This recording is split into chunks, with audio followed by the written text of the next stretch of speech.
बयन शिल्प निर्देशक बौद्धଙ୍କ आनुकूल्य श्री दधिबावन और जय श्रीराम तंतवाय सहयोग समिति लिंक मिलित सहयोग बौद्ध ब्लॉक अंतर्गत नारायणनगर ग्राम में बुणाकार मानू एक सचेतनता शिविर अनुष्ठित होता। मुख्य अतिथि और अन्य अतिथि माने उक्त ग्राम में पहुंचा पर ग्रामवासी मान तरफ भव्य स्वागत करने सहित प्रत्येक घर आगे कलश स्थापना कर भव्य स्वागत जणाइबा सहित बुणाकार सचेतनता शिविर को पाछोटी आनी। सेठारे राज्य बयनिका सभापति प्रकाश चंद्र मेहर सभापतित्व में सचेतनता शिविर अनुष्ठित होता। यही शिविर में मुख्य अतिथि भाव जंगल और परिवेश पंचायत राज और पानीय जल सूचना और लोकसंपर्क विभाग मान्यवर मंत्री श्री प्रदीप कुमार रमा जोगदे बुणाकार भाई भौणी मान सामग्रिक उन्नति समस्त सुविधा सुजोग जोगाई देवा प्रतिश्रुति देते।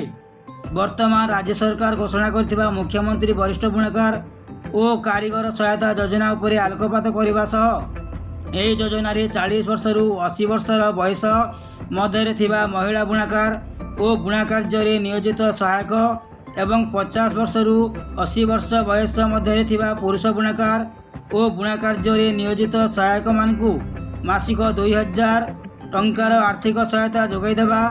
128 जन बुणाकार को लुहामंगा 580 जन को मंगाटबी नली 117 जन को घर 700 जन को इनवर्टर देवा उपर आलोकपात करथिले। सम्मानित अतिथि भाव वरिष्ठ आईनजीवी अशोक कुमार साहू जोगदे नारायणनगर और लक्ष्मीप्रसाद ग्रामर सामग्रिक विकास दिगरे आलोकपात करथिले। बौद्ध बयन मंडलर उपसहकारी निबंधक समवाय समिति समूह रघुनाथ पूजाहारी सम्मानित अतिथि भाव जोगदे बुणाकार निमंते उद्दिष्ट विभिन्न योजना पर आलोकपात करथिले। बयन सुपरभाइजर टोनी में सम्मानित अतिथि भाव जोगदे बुणाकार मानकु मिलुथिबा बुणाकार कर्मशाला तंतगत ढलईकरण तंत और तंत सरंजाम इन्वर्टर आदि विभिन्न योजना उपर आलोकपात करथिले।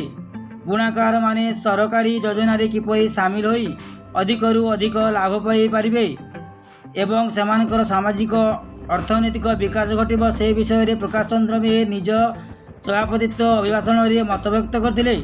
अतिथि परिचय प्रदान और सभा कार्य परिचालना करथिले बयन गवेषक रमेश चंद्र प्रसाद मेहर। यही शिविर में 8 जन वरिष्ठ बुणाकार तिल मेहर गोवर्धन मेहर शंभु मेहर गौरव मेहर को मुख्य अतिथि सम्मानित करथिले। एसहित संपादक मानकु मध्य सम्मानित कराइथिला। यही शिविर में सहकारी बयन शिल्प निर्देशक कार्यालय बौद्ध तरफ समस्त कर्मचारी और समिति तरफ स्वरूबाबू मेहर राजकिशन मेहर सहयोग करथिले। शेष में रमेश प्रसाद मेहर समस्त को धन्यवाद अर्पण करथिले। यही शिविर में 1000 रु ऊर्ध्व उभय पुरुष और महिला बुणाकार जोग देथिले।